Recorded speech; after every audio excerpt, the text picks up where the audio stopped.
Hey guys, welcome back to the Readers. I hope you're having an amazing day. Let's get right into the stories. The first one is an entitled people story. I never thought I'd be the type to get into a war with my HOA, but here we are. This whole mess started about 2 years ago when I bought my house in what I thought would be a quiet neighborhood. I'm a consultant who travels a lot for work, so I wanted somewhere I could come home and just relax in peace. The neighborhood itself is pretty standard. Cookie-cutter houses, manicured lawns, the usual suburban setup. But my house was different, and that's exactly why I picked it. See, my property backs up to a nature preserve, which means no neighbors behind me and total privacy.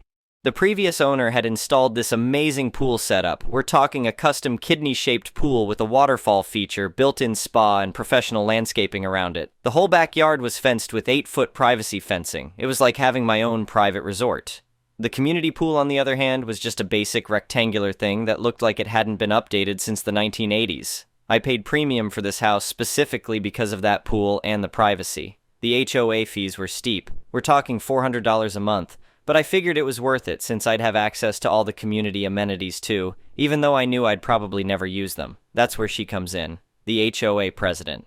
Picture the most stereotypical HOA power tripper you can imagine, and you've got her perfectly. This woman was probably around 50, and you could tell she'd been attractive in high school and was still trying to relive those glory days. She had this whole uniform, khaki shorts, polo shirt, sun visor, and always carrying a clipboard. I swear she measured grass with a ruler. The trouble started small. About 3 months after I moved in, I found my first note taped to my front door. It was typed up on official HOA letterhead and said something about my pool filter being a bit loud and asking me to be considerate of the community. The thing is, my pool equipment was top of the line and barely made any noise. Plus, the nearest neighbor was a good 50 feet away with 2 fences between us. But whatever, I figured it was just her establishing dominance. Then she started cornering me. The first time was when I was getting my mail after work. She came power walking over with her clipboard like she was on some kind of mission. She told me that any major backyard improvements needed to be reviewed by the board to make sure they fit community standards. The pool had been there for 5 years before I bought the house, and the HOA had approved it back then, but she kept implying it was somehow a problem now. The weird comments really started at the mandatory monthly HOA meetings.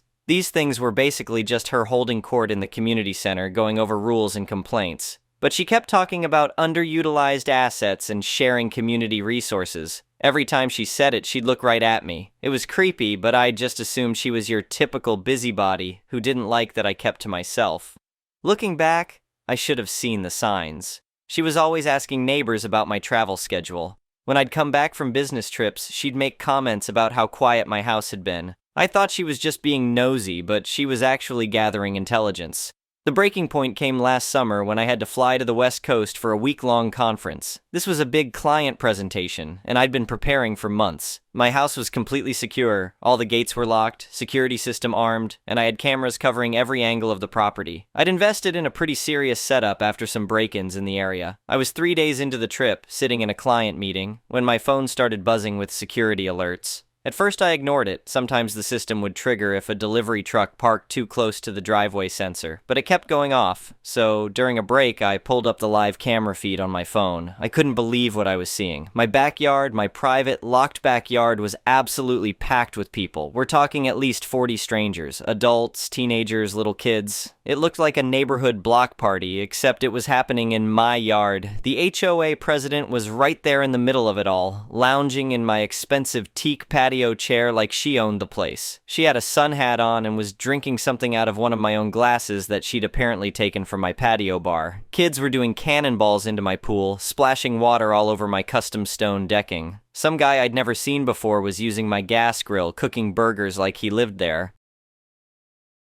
But what really made my blood boil was seeing my back gate propped wide open. The lock had been cut clean through with bolt cutters. This wasn't some innocent mistake. This was planned, deliberate trespassing. I watched on my phone screen as some teenager dropped a beer bottle, and it shattered on my patio stones. That's when I called the police. I dialed the non-emergency line for my town and explained the situation. I told them I was the property owner, I was out of state, and there was a mass trespassing situation in progress at my home with dozens of unauthorized people on my property.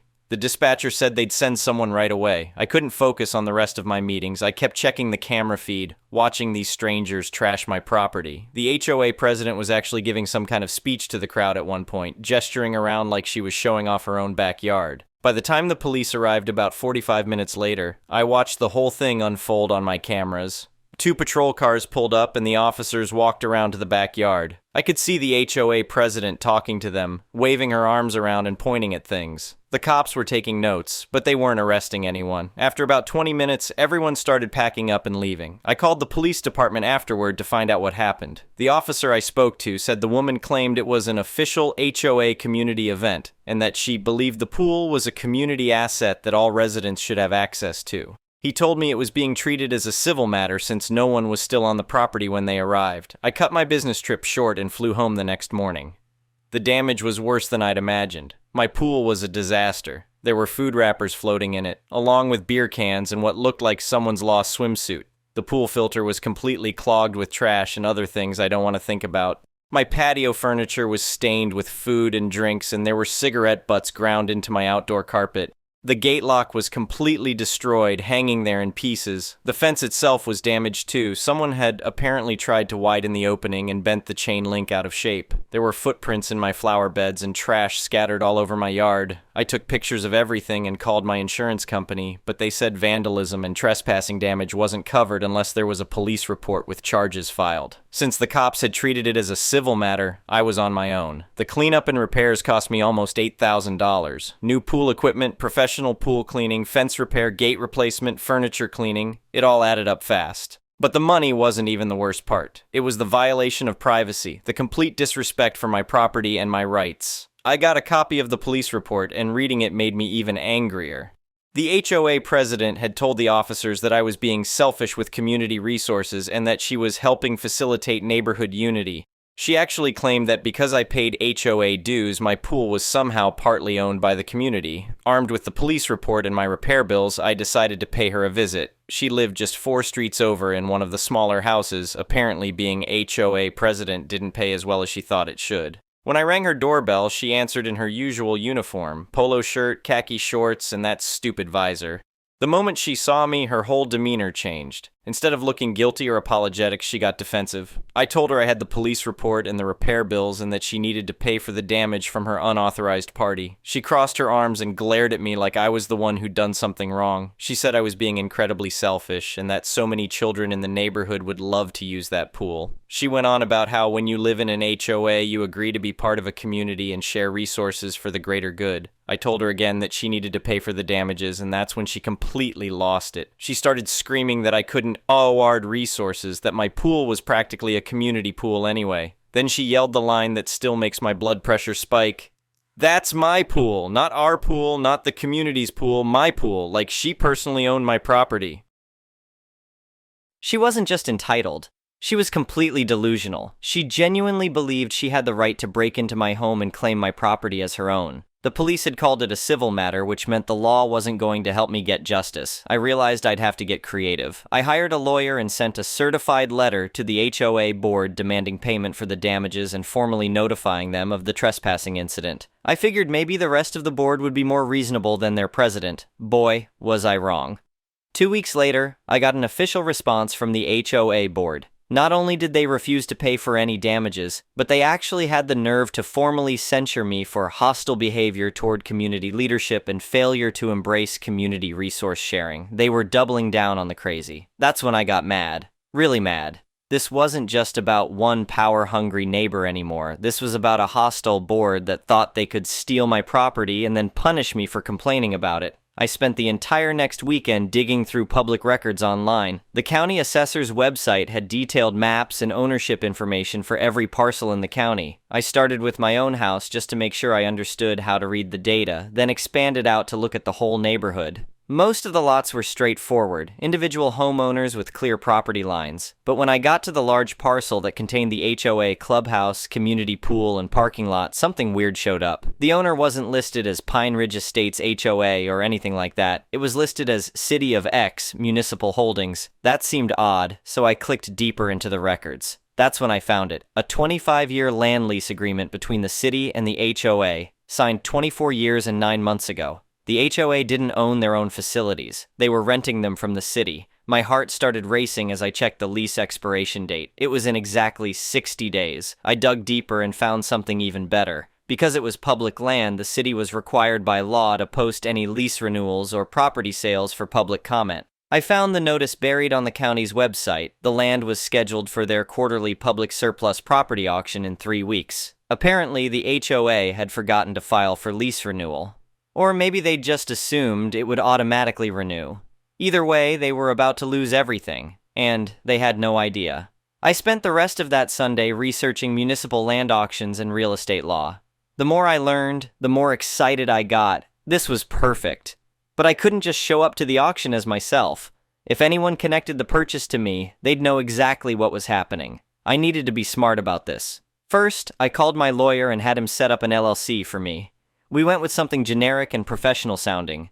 Apex Land Management LLC. Nothing that would connect back to me personally. Next, I researched what the land might sell for. Similar parcels in the area had gone for anywhere from $150,000 to $300,000, depending on size and location. The HOA's land was prime real estate, almost 10 acres, right in the heart of an established neighborhood. I got a cashier's check for $400,000 just to be safe. The auction was held in a boring conference room in the county building. Most of the people there were clearly developers or investment companies, guys in suits with folders full of research. Nobody from the HOA was there. They were completely clueless about what was happening. When our parcel came up, the auctioneer described it as 10.2 acres, improved with clubhouse and recreational facilities, zoned residential community. The bidding started at $50,000. A developer in the front row bid $75,000. I raised my paddle for $100,000. He went to $125,000. I went to $150,000. This went back and forth for a few rounds until I bid $225,000 and he just shook his head and dropped out. The auctioneer called going once, going twice, and I held my breath. Sold to bidder 47 Apex Land Management LLC. I signed all the paperwork and wrote the check. Just like that, I owned the land underneath the HOA's entire operation. But here's the beautiful part. I didn't do anything with it right away. The old lease didn't expire for another 60 days, so legally the HOA still had access during that time. I just went home and waited. Those 2 months were torture, but also hilarious. The HOA president kept giving me these smug looks when she saw me around the neighborhood. At the next HOA meeting, she made some snide comments about certain residents learning to be more community-minded and shot me looks like she'd won some kind of victory. If only she knew what was coming. I used those 60 days to plan everything perfectly. I researched fencing contractors and got quotes for securing the entire 10-acre property. I had signs made. I even researched what time the HOA usually held their monthly meetings, just to make sure I had maximum impact. The old lease officially expired on August 31st. On September 1st at 5 a.m., I was sitting in my car with a cup of coffee, watching a team of contractors unload 500 feet of 8-foot-tall industrial chain-link fencing. The next one is a malicious compliance story. I used to work at an upscale-ish cafe. I was a supervisor and in charge of the bakery section. There was also a kitchen and a coffee bar. Now Mother's Day was our biggest day of the year by a huge margin. Like it would be close to triple our daily sales for a regular Sunday. Most mid-grade holidays would also be busy. And after every big holiday sales day, the sales the next day would be around 50 to 60% of normal, so I would order about 2/3 of my regular order for that Monday. Now our owner was somewhat absentee from our store. She owned 5 locations, 4 of which were in the same city. Ours was the outlier in a smaller location about 2 hours away. She spent almost all of her time at the 4 locations and maybe visited us once a month. This month, she just happened to come on the day after Mother's Day. I can add that of all the employees, only the assistant manager liked the owner. Even the manager couldn't stand her. She saw that my bakery case was somewhat low and asked why. I explained that the day after holidays was always slower and I ordered less because I didn't want to waste money. She told me never to do that again. She in fact told me to double my normal order. Now I had been in this job for 4 years by this point, and I knew that bakery section inside and out. Also at this point, only the manager and one of the cooks had been there longer than me. Even the manager told me that things were always better when I was there. I always stayed late to cover call-ins, often came in on my day off if they needed me. I even once drove a catering delivery 90 minutes each way to satisfy a loyal customer. I told the owner that today was a special circumstance and that doubling the order would lead to a lot of food waste and recommended that we not do it. With my regular daily orders, we usually ran out only near the end of the day, barring unforeseen circumstances, like someone coming in and doing a big pastry order without notice. This was from a lot of trial and error over the years, and I changed my order up whenever things looked like they were changing. But she insisted, even after the manager also told her that our regular order was fine. I tried again to tell, and she just told me to do it. My manager also said it by that point, so I did it. I doubled my regular order. After about 2 weeks, she emailed me and asked why we were throwing out so many pastries every day. I told her that she told me to double my order. At that point, my boss says she wanted to fire me. My boss convinced her that she needed me to help run the store, which she probably did. So I wasn't fired, but I lost my position as bakery lead. I was still a supervisor who mostly worked the bakery section, but I no longer ordered product. Still the same wage, but I was switched from mostly mornings to mostly nights. While I did miss my morning regulars, I also enjoyed making the same money for less responsibility. About 6 months later, the manager quit to go back to school and the place went downhill fast. As I said, everyone working there hated the owner, except the asked manager who had quit about a month before this for a new job. As soon as this happened, I started looking for a new job even though I hated changing jobs. So did a number of others. Everyone was loyal to the manager, nobody to the owner. I took a supervisor job at a nearby restaurant and never looked back. I'm told by some coworkers who are still there that it became difficult to get through the day without me and the manager there, and we lost lots of sales for over a year before they started picking up again. The next one is an entitled People Story. I have a 16-year-old friend who I've known for about 4 years from when I lived in Canada. We're both 16 now. I moved back to Korea about 2 years ago, so I haven't really seen her since then. As time went by, we kind of ran out of things to talk about. These days I've been really busy studying because I'm preparing to take Korea's university entrance exam, so I don't have much time to contact her. Even though I've been busy, I still think about her a lot. Whenever studying gets hard, I remind myself that I want to see her again someday, and that gives me strength. But she started having issues with me. She told me I was lying about studying and just pretending to study while actually playing games. That really hurt me because I am working hard just for her. I'm trying to improve myself for both her and me, so hearing things like, "You don't even study," or "Why do you lie about studying?" made me so angry. How could she say that to someone who's genuinely studying for their future?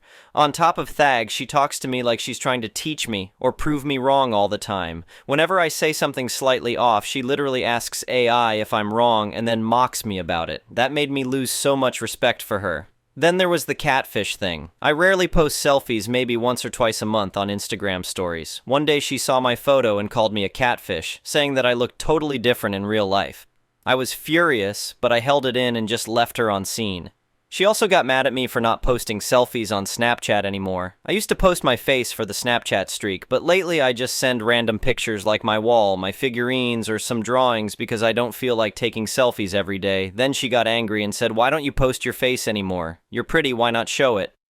Like what? Whether I post my selfie or not is my choice. It's not something to get mad about. And honestly, she treats me like her emotional trash can. Whenever she fights with her boyfriend, parents, or friends, she dumps everything on me. I can listen sometimes, of course, but it became too much. She always wanted me to take her side and agree with her, even when she was clearly wrong. She'd say things like, "Right, I'm not wrong, right?" and basically force me to say yes. People have limits, and she never seems to notice. She dumps all her problems on me almost every day, and I always have to comfort and calm her down every time when she tells me her problems. If I didn't answer her calls, she'd say I was avoiding her or being a bad friend. But when we did talk, it'd last for 3 to 5 hours. I barely had time for myself or my studies because of that. When I said I needed to hang up, she'd say 20 more minutes and keep dragging it out. Sometimes it even lasted 10 hours, and if I ever tried to set up a boundary, she would give me attitude and make me feel bad for it. One time I told her I couldn't talk because my teeth were hurting. I'm wearing Invisalign, but I hadn't worn it for 4 days and my teeth were really sore. I just said, "I can't talk today, my teeth hurt so much." Instead of showing any sympathy, she immediately started talking about herself like, "Oh, I had 2 wisdom teeth removed once I just got 8 needles into my jawbone and haven't been able to eat properly because they broke my teeth with a drill and pulled them out." And went on and on about how she went through surgery and how painful her experience was. It felt like my pain didn't even matter. After a while, I started listening to her less. Not because I didn't care, but because it was just emotionally draining. Then something happened. She sent a reel about advertised bait to one of her friends, and that friend said it looked fake. She started teasing that friend, saying things like, "You're wrong, you don't know anything," the same way she'd treat me before. So I said gently, "I kinda thought the same thing too. It might be a bait ad." Suddenly she got mad and said, "Why are you taking her side? You never take mine, then I won't take your side either." Recently she started bad-mouthing that same friend again and I couldn't take it anymore, so I said, "You know in life people lose friends and make new ones. You just have to learn from it and move on. I don't think I can help with this anymore, so please stop talking to me about her." She said, "Okay, I get it. If you ever have anything hard going on, I won't listen to you too." But the very next day, my hamster, who I really, really loved, got very sick. She had cysts in her uterus, and even after surgery, she developed sepsis. She was dying. I told my friend that, and she said, "Oof, you wasted your money on surgery." I was absolutely furious. I yelled at her, "Are you ducking insane? Why would you say something like that about my one and only pet, basically a member of my family?" I was crying because my hamster was dying, and she replied, "Just buy another hamster." And she said, "It's a fricking hamster." I couldn't believe it how she talked to me like this. I asked why she'd say something so cruel, and she said, "Well, you didn't take my side before either. Remember when you said that's just how life goes? I'm saying the same thing now." That was it for me. I blocked her and ended our friendship. Even after that, she never apologized. I told her, "What you're going through and what I'm going through are not the same. When someone loses a life, even a small one, what you should do is comfort them, not mock them." But she still blamed me. So now I'm just left wondering, was it really my fault for not listening to her problems all the time? I mean, I know it's normal to listen to a friend sometimes, but constantly hearing about someone else's personal struggles and private issues until I'm completely drained, this is very exhausting. I'm posting this for my sister as she can't post yet. She's going through a hard time and said that she needed some opinions on her situation. Thank you. The next one is an entitled parent story. Hi, I'm a 31-year-old woman, and I've spent 28 years of my life living with my parents, both of whom have classic narcissistic personalities. For the first 26 years, I didn't even know that what I was experiencing was abuse. I thought it was normal being blamed for everything, constantly criticized, emotionally crushed, and made to feel like I was the problem. I was anxious, depressed, and lost. Then, around age 26, I stumbled upon the concept of narcissistic abuse online, and suddenly, everything clicked. That was the turning point. From there, I began my healing journey learning about boundaries, gray rocking, detachment, rebuilding confidence, and working on my inner self. I was proud of the progress I was making, even while still living with them for a couple more years. I minimized contact, stayed emotionally distant, and truly began to reclaim my sense of self. Then, at 28, I met my now husband. Initially, things seemed great. Before marriage, I was honest with him. I told him everything about my past, my triggers, and how I grew up in a highly toxic home. He seemed accepting and understanding at the time, and I thought, finally someone who gets it. But that supposed acceptance turned out to be indifference. He didn't really care, he just wanted to get married. From literally the second day of our marriage, his emotional absence was shocking. No connection, no effort, no communication, nothing. I was constantly the one initiating conversations, planning dates, trying to make things work, while he treated me like I was asking for too much just by wanting his time or affection. And that wasn't even the worst of it. He made terrible financial decisions, took loans to repay other loans, and his business crashed. He never took accountability or felt remorse. Eventually, he even started stealing my gold jewelry to pay off debts. I found out that he'd taken multiple loans under my name, I don't even know how many. I was devastated. Meanwhile, my parents found out about the financial mess because some bank representatives showed up at their house. Now they're suddenly concerned and want to intervene, talk to my husband's relatives, help me, and fix things. But here's the thing, I know their pattern. They've always needed a supply. When I was younger, I was the scapegoat, and my younger sister was the golden child. They used to abuse and manipulate my father's side of the family until that family completely cut them off. Then they turned to me. When I got married and left home, they turned to my sister, who eventually became depressed and had to move out to another city for her own sanity. Now that my sister is gone, they have no one left, no supply. And I'm convinced they're looking to pull me back in to use my marital issues as a convenient excuse to re-enter my life and regain control. And honestly, this thought makes my blood boil, because I know what's coming. They'll act concerned, pretend to help, manipulate everyone involved, and before I know it, I'll be trapped again, emotionally destroyed, back in their house, back in that toxic dynamic.